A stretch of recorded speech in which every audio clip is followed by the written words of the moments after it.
అందరికీ నమస్తే అండి. నేను హైదరాబాద్ వెళ్ళినప్పుడు గోల్కొండ కోటలో భక్త రామదాసు గారి చెరసాల అంటే జైలు అండి. మా పాప చెప్తూ ఉంటుంది, మమ్మీ ఈ తరం వాళ్ళకి అర్థమయ్యేలాగా సింపుల్ తెలుగులో నువ్వు చెప్పు మమ్మీ, అందరూ అర్థం చేసుకుంటారు అంటారు. అందుకని ఈ తరం పిల్లలకు అర్థమయ్యేలాగా నేను స్వచ్ఛమైన తెలుగులో చెప్తున్నానండి. జైల్లో రామదాసు గారు గోడల మీద రామ లక్ష్మణ సీత బొమ్మలను వేశారండి. ఎంత అందంగా తీర్చిదిద్దారో అసలు. అతను ఉన్న జైలు కళ్ళకి ఏమీ కనపడదు మనకి, చీకటి. అంత చీకటిలో అతను ఎంత హింసను అనుభవించారో. అయితే రామదాసు గారి గురించి మీకు చెప్పాలండి. భక్త రామదాసు గారు సినిమా చూసినా చాలండి, తెలుగు సినిమా చూడండి, అతని కథ మీకు అర్థమవుద్ది. ఈ చెరసాలలో రామదాసు గారిని ఎందుకు బంధించారు అన్నదే నేను చెప్తున్న కథ. అయితే భక్త రామదాసు గారు చిన్నప్పటి నుంచి రామభక్తులండి. అతనికి రామచిలక అంటే ఎంతో ఇష్టం. ఎర్రని ముక్కు, పచ్చని రెక్కలు చూసి అతను చిన్నప్పటి నుంచి ఒక రామచిలకని బంధించి, అది మాట్లాడలేదు, అది అరుస్తూ ఉంటుంది, ఏడుస్తూ ఉంటుంది, అతనికి తెలియదు. కానీ దాన్ని బంధించేసి అది ఎగురుతూ ఉన్న ఆ పంజరంలో అలా కొట్టుకుంటూ ఉన్న చాలా ఆనందపడిపోయేవారు. అయితే అతనికి ఆ రామచిలక శపించిందనమాట, నాలాగా నువ్వు కూడా బందీవై ఉంటావు అని శపించిందనమాట. అయితే రామదాస్ గారు పెరిగి పెళ్ళైన తర్వాత భార్య చాలా మంచిదండి. అయితే ఆమె అంటది, నువ్వు ఎందుకు ఆ పంజరంలో పక్షిని బంధించావు, మనలాగా అది కూడా స్వేచ్ఛగా బతకాలి కదా, దానికి కూడా మనలాగా పెళ్ళవ్వాలి కదా, వదిలేయని అన్నప్పుడు భార్య అంటే చాలా ఇష్టం, భార్య మాటని విని ఆ రామచిలకని అతను పంజరంలోంచి వదిలేస్తారనమాట. అయితే శపించిన రామచిలక, అది మన శాపాలు ఎప్పటికీ మనకు తగులుతాయండి. అది తన భర్తని పిల్లల్ని వదులుకొని ఎన్నాళ్ళో ఆ పంజరంలో ఉందండి. అలాగే రామదాసు గారు చాలా రామభక్తుడు. అయితే హైదరాబాద్లో తానీషా, అబుల్ హసన్ తానాషా అన్న అతను రాజ్యాన్ని పాలిస్తున్నప్పుడు రామదాసు గారు ఇతని దగ్గర తహసీల్దార్గా పనిచేసేవారు, అంటే అకౌంట్ ఆఫీసర్గా పనిచేసేవారు. అయితే అతనికి న్యాయంగా వచ్చే డబ్బులతోనే భద్రాచలంలో రాముల వారిని గుడిని కట్టిస్తున్నారు భక్త రామదాస్ గారు. అయితే కొందరు ఉంటారు కదండి ఏడ్చేవాళ్ళు, వాళ్ళందరూ రాజుకి చెప్తారనమాట, చూడు నీ డబ్బుల్లో అన్ని, నీ అకౌంట్లో డబ్బులన్నీ తీసేసి అక్కడ రామదాసు మందిరాన్ని కట్టిస్తున్నాడు అని చెవుల్లో చెప్పేసరికి, ఎప్పుడు దుష్టులు ఉంటారు కదండి, మంచి పనులు చేసే వాళ్ళకి పక్కన ఎప్పుడు దుష్టులు ఉంటానే ఉంటారు. అబుల్ హసన్ తానాషా ఏం చేస్తారంటే రామదాసుని బంధించి ఈ జైల్లో పెట్టేస్తారండి. ఎంత భయంకరంగా ఉందో చూడండి, ఎంత ఏడుపు వస్తుందో.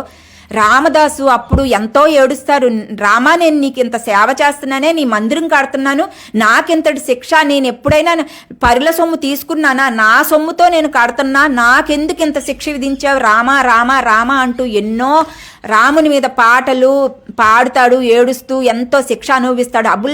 అబుల్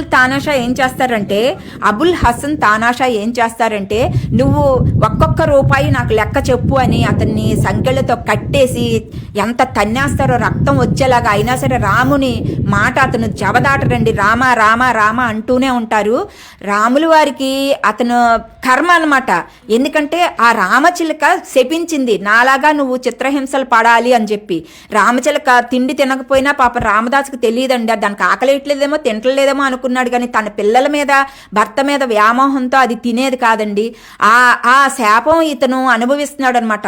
ఎంతో ఏడుస్తూ లాస్ట్కి రామదాస్ గారిని ఉరి తీద్దాలు, ఇతను నిజం చెప్పట్లేదు, ఇతన్ని మర్నాడు ఉరి తీయాలి అని చెప్పి శాసనం అమలు పరిచేసరికి రాముల వారు అప్పుడు అతని కర్మ నుండి విముక్తుడు అయిపోయాడని చెప్పి రాముల వారు అబుల్ హసన్ తానాషా బెడ్రూమ్కి, అంటే గదిలోకి వచ్చి రామలక్ష్మణులు ఇద్దరు వచ్చి, అతను ఏ తప్పు చేయలేదు, తన డబ్బులతోనే తన కష్టపడి కడుతున్నాడు నా మందిరాన్ని, అతను దేవుడితో సమానము, అతన్నేమీ చెయ్యొద్దు, నువ్వంటే గిట్టని వాళ్ళు తన మీద అలా చెప్పారు అని చెప్పి రాముల వారు ఆ అబుల్ హసన్ తానాషా వద్ద బంగారపు నాణాలు ఉంచి మాయమైపోతారండి. అతనికి సడన్ గా మెలకు వస్తుంది, ఇంత పెద్ద గుట్ట బంగారపు నాణాలు గుట్ట, ఈ కళ్ళ అంత గుట్ట కనిపించేసరికి బాపురే నా కళ్ళలో ఇంత పెద్ద గుట్ట కనిపించింది ఏంటి అని గబుక్కుని కళ్ళు తెరిచి చూస్తే అతను మంచం నిండా బంగారపు నాణాలు గుట్ట పడి ఉంటుందండి. వెంటనే అతను ఏడ్చుకుంటూ వెళ్ళి రామదాసు గారిని చెరసాల నుండి విముక్తి చేస్తారండి.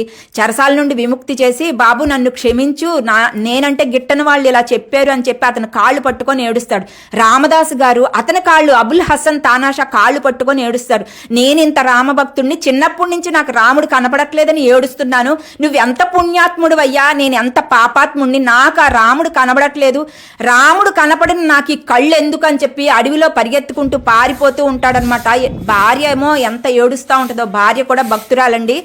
అతను వెళ్ళి తల బాధేసుకొని రామమందిరానికి వెళ్ళి తల బాదుకొని, నాకు ఇంకా బతుకు వద్దు రామ, నిన్ను చూడని కళ్ళు నాకెందుకు, నేను ఎంత పాపాత్ముడిని, చిన్నప్పటి నుంచి నీ పూజ చేసిన నీ నామం పలికి ఈనాటి వరకు నీ నామం పలుకుతున్న నాకు నువ్వు కనపడలేదు, అబుల్ హసన్ తానాషా ఎంత పుణ్యాత్ముడు అయ్యా, నువ్వు అతనే కనిపించావు అని ఏడుస్తూ ఎంతో వేదనతో రాములు వారిని ప్రార్థిస్తూ ఉంటారు.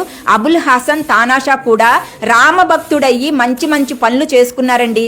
ఇదండి రామదాసు చరిత్ర. ఆఖరికి రాముల వారు ప్రత్యక్షమయ్యి రామదాసుని నేనున్నంత వరకు నా తరం అంతరించినా సరే కలియుగాంతం వరకు నీ చరిత్ర చెప్పుకుంటూ ఉంటారయ్యా, నువ్వు అందరికీ ఒక ఆదర్శవాదివి అని రాముడు అతనికి ఆశీర్వాదాన్ని ఇస్తారండి. రామదాసు చివరి వరకు రాముని తలుచుకుంటూనే రామనామం జపిస్తూనే రామదాసు అతని ధర్మపత్ని ఇద్దరూ కలిసి రాములు వారి దగ్గరికి చేరిపోతారండి. ఇదండి, మరొక వీడియోలో మళ్ళీ కలుద్దామండి. దయచేసి భక్త రామదాస్ సినిమా చూడండి, నేను చెప్పేదంతా నిజమే, ఇవన్నీ కల్పితాలు కావు. నా వీడియోను లైక్, షేర్, సబ్స్క్రైబ్ చేయండి. ధన్యవాదములు.